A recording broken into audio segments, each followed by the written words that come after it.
행복한 교회 승리하는 성도 여러분, 주어진 성경으로 하루 한 장 묵상하고 5분 메시지 듣고 30분 기도함으로 영적 성장을 위해 노력하는 함께하는 153 시간에 오신 것을 환영합니다. 오늘은 시즌2 86번째 시간입니다. 하나님이 우리에게 또 주신 선물, 하루 1월 18일 화요일 순서입니다. 여러분들도 이미 들으셨겠지만 한국에서 건축 중인 아파트가 이렇게 무너져 내렸습니다.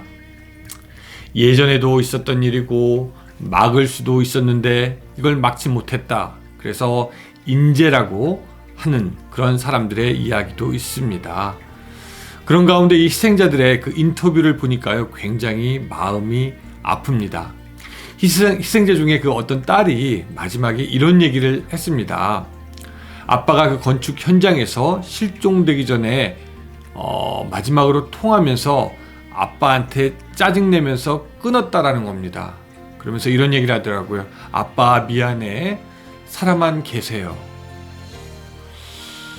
마지막 전화가 될 줄 몰랐겠죠. 사고 전에 아빠랑 통화한 것이 마지막 통화였을지 정말 꿈에도 몰랐을 거지만 그 마지막 통화를 하면서 짜증만 내었던 자기가 미웠고, 그래서 아빠가 더욱더 큰 그리움으로, 안타까움으로 다가왔을 겁니다. 우리들은 사랑하는 가족들 혹은 교우에게 마지막으로 어떤 말을 하게 될까요? 오늘 하루 살면서 만나는 우리 식구들 하나하나, 또 혹시 카톡이나 전화하게 되면 우리 교우들 하나하나, 또한 우리 이웃들, 친지들 더욱 정겨운 말, 사랑한다는 말, 격려하는 말로 오늘 하루를 채워가시기를 바랍니다. 네, 오늘 말씀 같이 보겠습니다. 창세기 20장 8절부터 13절까지의 말씀입니다. 창세기 20장 8절부터 13절까지의 말씀. 자, 제가 읽겠습니다. 20장 8절부터. 아비멜렉이 그날 아침에 일찍이 일어나 모든 종들을 불러 그 모든 일을 말하여 들려주니 그들이 심히 두려워하였더라. 아비멜렉이 아브라함을 불러서 그에게 이르되 내가 어찌하여 우리에게 이렇게 하였느냐?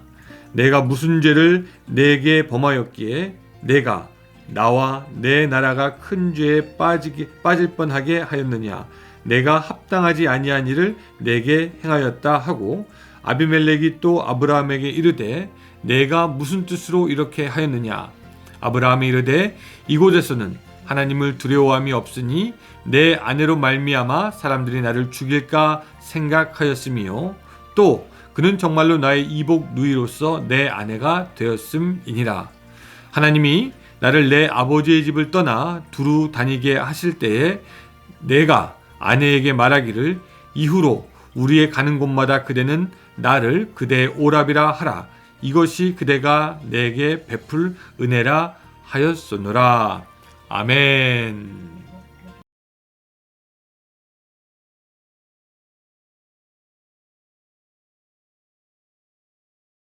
아브라함이 그랄이라는 곳에 머물게 되었을 때 아비멜렉이 아브라함의 아내 사라를 데리고 가는 일이 생겨납니다.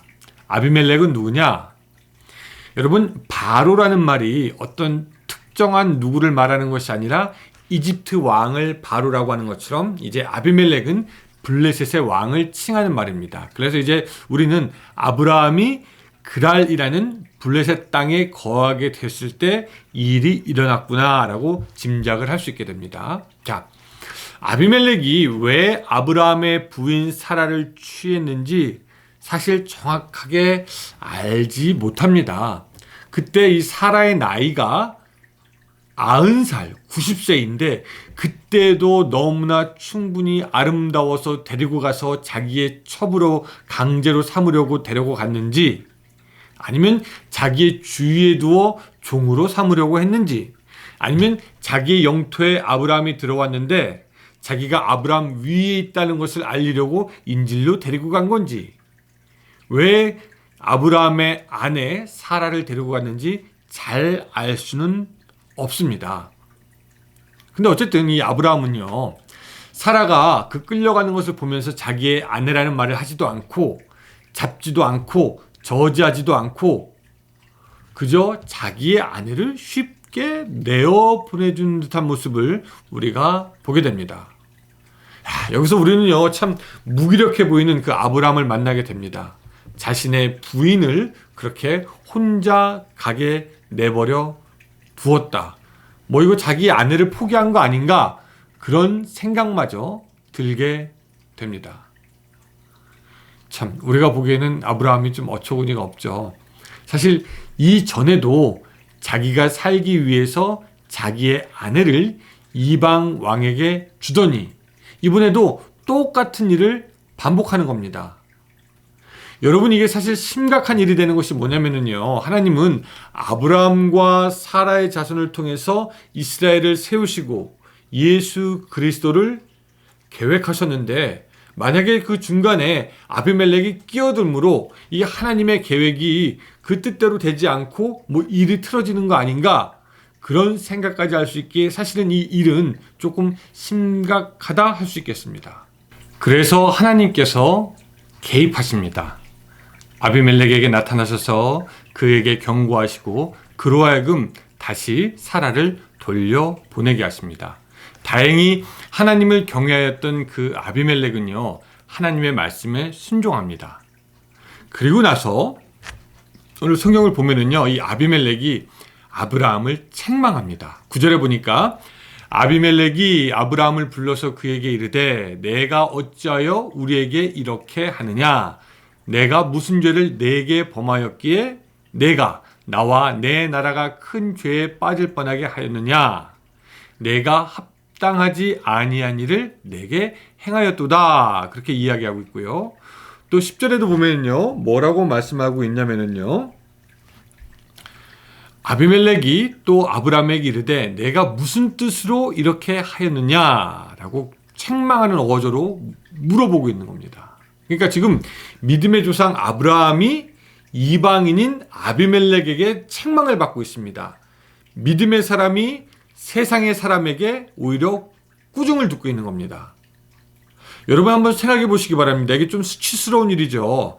믿음의 사람이 믿음대로 행하지 않을 때 믿음이 없는 사람들에게 책망을 받게 되었다. 여러분, 이런 의미에서 사실 우리는 정신을 바싹 차려야 됩니다. 오늘날 보면은요, 뭐 많은 교회들, 또 많은 목사들, 성도들이 세상에서 손가락질 받고 있습니다. 세상 사람들에게 말이죠. 우리가 믿음으로 열심히 무엇인가 잘해서 손가락질 받는 것이 아니라 믿음 없이 행한 악한 일로 인해서 손가락질 받는 일들이 많아지고 있습니다. 인터넷에 가보면은 교회를 욕하는 글들, 목사를 욕하는 글들이 얼마나 많은지 모르겠습니다. 예수님은 이렇게 말씀하셨습니다. 이같이 너희 빛을 사람 앞에 비추게 하여 저희로 너희 착한 행실을 보고 하늘에 계신 너희 아버지께 영광을 돌리게 하라. 그렇다면 여러분, 지금까지 우리의 모습은 어떠하였습니까? 하나님의 뜻은 우리가 우리의 선한 행실로 사람들이 하나님을 찬양하고 하나님께 감사하게 하는 것이 하나님의 뜻입니다. 그렇다면 우리를 통해서 하나님께서 영광 받으셨습니까? 아니면 오히려 우리도 세상 사람들로부터 저래서 되나 책망받지는 않았습니까? 오늘 하루 살면서 우리의 했던 일들로 인해서 하나님께 영광 돌리는 여러분들이 되시기를 부탁드립니다. 두 번째, 아비멜렉의 그 추궁에 그 대답하는 아브라함의 변명을 보면은요, 참 쓰덥지 않다. 좀 심하게 말해서 참 별 볼 일 없다. 그런 생각을 하게 됩니다. 변명이 너무 나빠요. 이 아브라함의 대답은 이것이었습니다. 이곳에는 하나님을 두려워하는 사람이 없으니 내 아내로 말미암아 사람들이 나를 죽이려 할까 생각하였다. 뭐 이거죠. 이런 대답은 사실 아브라함의 믿음이 아직도 다 온전해지지 않았다라는 것을 우리에게 말씀하여 주고 있습니다. 또 12절 보면은요, 이렇게 얘기합니다. 또 그는 정말로 나의 이복 누이로서 내 아내가 되었음이라 합니다. 이 변명은 더 안 좋아 보여요. 이 아브라함이 참 하는 말 여러분들 잘 들어보시기 바랍니다. 13절 또 하나님이 나를 내 아버지의 집을 떠나 두루 다니게 하실 때에 내가 아내에게 말하기를 이후로 우리의 가는 곳마다 그대는 나를 그대의 오라비라 하라. 이것이 그대가 내게 베풀 은혜라 하였었노라. 이렇게 이야기를 합니다. 자, 여러분, 이게 무슨 말입니까? 어디 가든지 내가 살아야 하지 않소. 뭐 이러면서 자기 부인에게 처음부터 그냥 나의 누이라고 얘기해라. 이게 뭐 완전히 거짓말도 아니니까 뭐 크게 문제될 게 있겠는가? 뭐 이런 생각에서 나온 말이죠. 거짓말 같지 않은 거짓말. 혹은 거짓말 같지 않은 진짜. 이걸로 위기를 모면해보자라는 생각입니다. 여기서 우리는요, 아브라함이 이미 계획이 있었다는 걸 알게 됩니다. 자기 아내 사라에게 이렇게 해라 하는 그런 계획이 이미 있었습니다. 어떻게 하면 살아남을 것인가 말이죠. 예전에 그 영화 기생충에서 그 송강호 씨가 말했던 대사가 생각납니다. 너는 계획이 다 있구나. 너는 계획이 다 있구나. 계획이 있었어요. 하나님은 하나님의 계획을 가지고 있는데 아브라함은 아브라함의 따로 계획이 있었어요. 하나님은 하나님의 계획이 있는데 우리는 어쩌면 우리도 아브라함처럼 우리의 계획을 가지고 또 따로 막 살아가려고 합니다. 어떤 때는 그 두 가지가 부딪히게 돼요. 그러면서 우리는 우리의 길을 택하는 모습을 보게 된다는 거죠. 사랑하는 여러분들은 어떠십니까? 여러분들도 혹시 하나님이 인도하시고 함께 하실 하나님의 뜻이 있는데 그와는 상관없이 여러분들의 계획을 가지고 여러분들의 계획대로 여러분들의 뜻대로 걸어가고 있지는 않으십니까? 그리고 때로는 그 계획이 막히게 되는 경험을 여러분 혹시 하지는 않으셨습니까? 잠언 19장 21절은 우리에게 이렇게 말씀하고 있습니다. 사람의 마음에는 많은 계획이 있어도 오직 여호와의 뜻만이 완전히 서리라. 예, 결국 마지막에 서게 되는 것은 하나님의 계획과 뜻이 되는 것이죠. 오늘 아브라함은요, 자신의 방법과 계획대로 하면서 결국 책망을 받게 된 것을 여러분들 기억하시기 바랍니다. 무엇을 결정할 건가, 무엇을 선택할 건가 할 때 나의 계획과 뜻이 아니라 먼저 하나님께 묻고 하나님의 뜻을 따르는 것이 지혜이고, 선한 양심으로 성령님께 묻고 성령님께서 평안을 주시는 쪽으로 가는 것이 가장 현명한 방법이 되시는 것입니다. 여러분, 주님께서 계획하신 길로 가면요, 세 가지가 없습니다. 후회가 없고 낙심이 없고 되돌이킴이 없습니다. 사랑하는 여러분, 오늘 하루 살아가면서 하나님의 뜻, 여러분들의 계획이 아니라 하나님의 뜻에 먼저 순종하면서 살아감으로 말미암아 아브라함처럼 이런저런 변명하는 것이 아니라 오히려 더 하나님께 영광 돌리고 세상 사람들로부터 칭찬받는 그런 여러분들의 삶이 되시기를 주님의 이름으로 축복합니다. 기도하겠습니다.